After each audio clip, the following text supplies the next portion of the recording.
저 사람 아니거든요. 그렇게 못하는데 어떡하죠? 저 사람이 아니라 개걸랑요. 난 개도 아니야. 개랑도 이렇게 못해.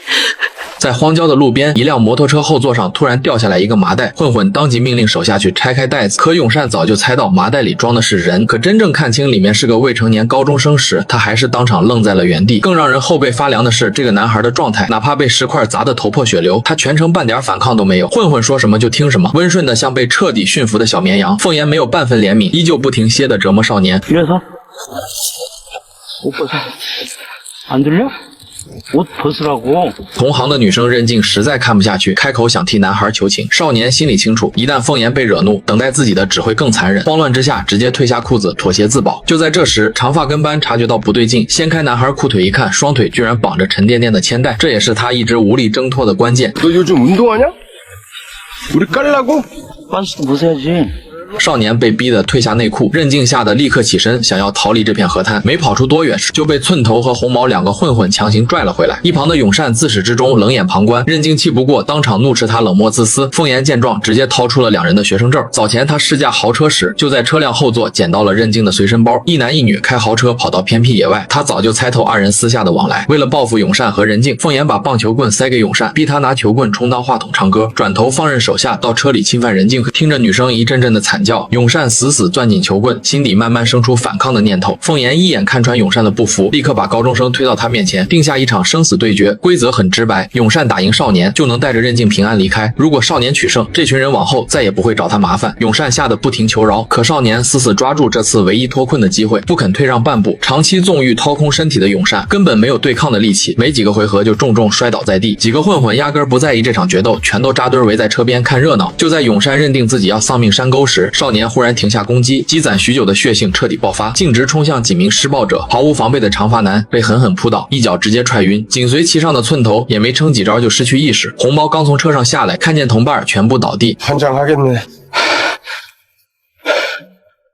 너 새끼야, 그거 합기도지? 운동을 새끼야, 형들 까라고 배웠어? 눈 깔어, 무릎 꿇어, 무릎 꿇어! 趁着少年的注意力被红毛牵制，自私的永善直接抛下豪车和人境，只顾自己往大路狂奔。红毛很快被少年制服，可领头的凤岩没有丝毫惧色，干脆丢掉棒球棍，示意少年先动手。杀红了眼的少年用尽全身力气挥棍重击，凤岩却总能稳稳站起身，反手一把将少年按在泥土里动弹不得。任静慌忙掏出手机想要报警，荒山野岭完全没有手机信号，求助无门。危急关头，少年拼死打晕凤岩，任静才暂时松了口气。另一边，逃出去的永善一路狂奔到大路，拦下一辆拖拉机想借车报警，谁知拖拉机行进速度还比不上步行，他只能继续徒步赶路。好不容易找到一户装有座机的农家，连滚带爬冲进屋里，拨通报警电话。警方很快赶往河滩，永善看见赶来执勤的交警，瞬间僵在原地。好在对方没有过度追责，他暂时躲过一劫。河滩这边，少年把4名混混全部埋进土坑，正要彻底了结所有麻烦，任静却突然冲上前打乱了所有布局。 다 태워 죽일 거야. 경찰 불러. 사람 죽여서는 안 돼. 하지마. 제발 여기서 끝내.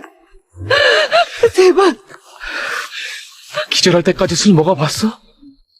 기절할 때까지 술 먹고 깨어날 때까지 맞아봤어? 가래침 들어간 맘 먹어봤어? 살아있는 쥐새끼 먹어봤어? 내가 얼마나 무서웠는지 알아? 이 개새끼들 꿈에 나타나면 학교도 못 갔어. 매일같이 철교에 올라가서 몇 번이나 죽으려고.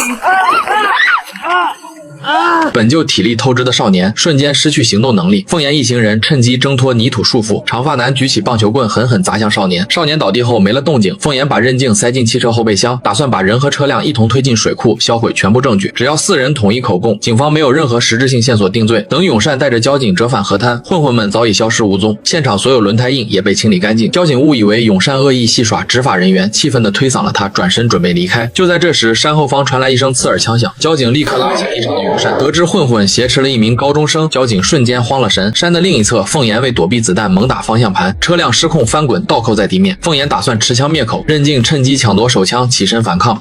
제발 여기서 끝내. 당신도 사람이잖아. 저 사람 아니거든요.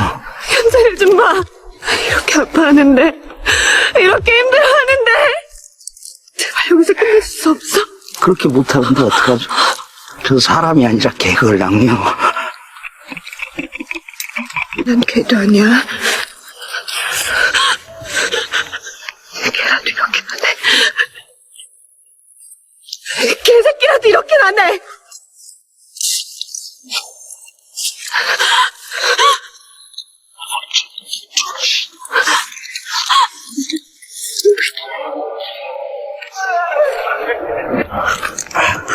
交警快步上前夺下枪械，检查所有人伤势时，耳边传来一道熟悉的虚弱呼喊。地上身负重伤的少年，居然是他失散许久的亲弟弟。交警这才明白，弟弟之前反复哭诉被人欺负，全都是真话。满心自责之后，滔天怒火涌上心头。可他也清楚，弟弟私自偷走执勤配枪，本身就是严重过错。等看清凤岩的样貌，交警撩开他的上衣，看见2道刻在身上的旧疤痕，瞬间回忆起学生时代，自己带头对凤岩实施过校园霸凌。他当场下跪道歉，想要抹平多年积攒的恩怨。凤岩却始终不肯松口，他直言自己如今做下的所有恶事，对比上学时承受的霸凌伤害，根本不值一提。见凤岩执意要报复自己的弟弟，交警压抑多年的情绪彻底失控，他拿出手铐锁住凤岩徒手，拳头头盔轮番落在对方身上。